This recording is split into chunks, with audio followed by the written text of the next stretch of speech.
আচ্ছা,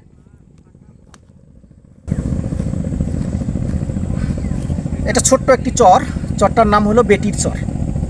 তো আমরা নিঝুম দ্বীপ থেকে মনপুরে ফেরার পথে এই চরটাতে একটু নামলাম।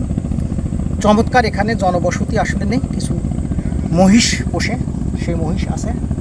আর এখন পর্যন্ত এখানে চাষাবাদ হয় না, কেওড়া বন, তার সাথে কেয়ার কাটা আমরা শ্বাসমূল দেখতে পাচ্ছি। তবে এই নদীটা খুবই চমৎকার, এখানে মেঘনারই একটা অংশ। তো বিকালবেলা কিছুক্ষণ পরেই হয়তো সূর্য অস্ত যাবে। এটা মনোরম একটা পরিবেশ এখানে সৃষ্টি হয়েছে। ওইদিকে দেখো, মনোরম পরিবেশ সৃষ্টি হয়েছে। আমাদের সফরসঙ্গী যারা আছে তারা বিভিন্নখানে বসে কেউ ছবি তুলছে, কেউ ভিডিও করছে। আমরাও এখানে ভিডিও করছি।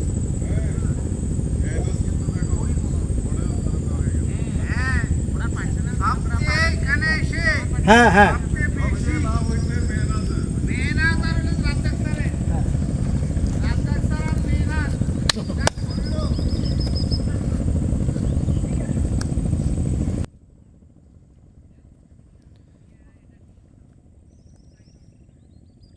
চরের দিকে যাই।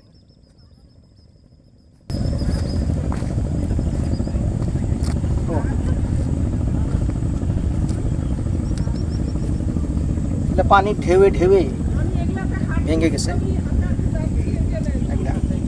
চমৎকার পানি, কিছু পানি আছে।